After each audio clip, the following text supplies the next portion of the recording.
वेशभूषा देखें, क्योंकि वो योगी हैं जी। वो योगी हैं, मैं कुछ नहीं कह सकता। लेकिन आप सोचो ना, आज हर चीज अवेलेबल है प्लेटफॉर्म पे, सोशल मीडिया में। कौन ड्रामेबाज है सब जानते हैं। अब कोई छोटा ड्रामेबाज है, कोई बड़ा ड्रामेबाज है।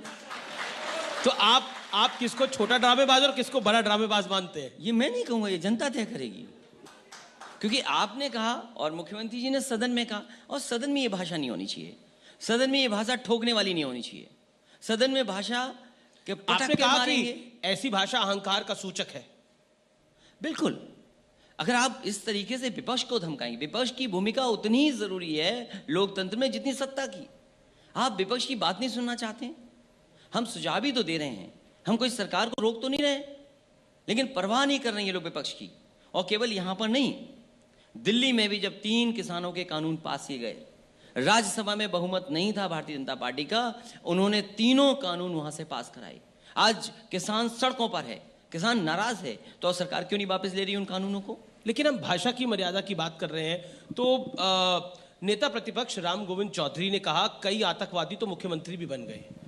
अब नहीं, ये भाषा सही थी? हालांकि जो ये आतंकवादी शब्द आ गया होगा उन पर, शायद बीजेपी का शब्द है, वो उनके पास कैसे आ गए मैं जानकारी करूंगा।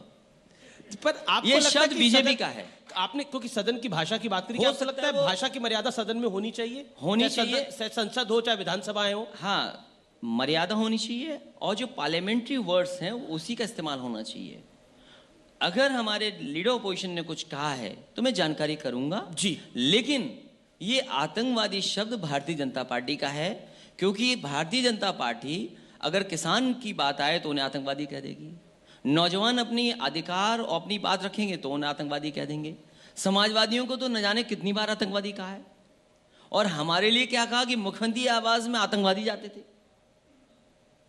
तो मुख्यमंत्री जी को या भारतीय जनता पार्टी को ये सोचना चाहिए कि कम से कम उस व्यक्ति को बदलें जिसको वो सबसे पहले शीशे में देखते हैं सुबह उठ करके। तो ये आप योगी जी के लिए कह रहे हैं? मुझे नहीं पता मैं किसको कह रहा हूं, इशारा तो आपको वही है। लेकिन मैं ये चाहता हूं कि अगर वो बदलाव चाहते जी। हैं तो सबसे पहले बदलाव उस व्यक्ति के अंदर लाएं जो शीशे में सबसे पहले उन्हें दिखाई देता है सुबह। चलिए मैं अगला सवाल आपसे पूछता हूं, क्योंकि आपने दिल्ली की बात करी। आपने कांग्रेस से गठबंधन करके देख लिया, आपने बसपा के साथ मायावती जी के साथ गठबंधन करके देख लिया, 2022 में आप ऐलान कर चुके हैं ये चुनाव मैं अपने बूते पर लड़ूंगा, सपा अपने बूते पर जाएगी। जो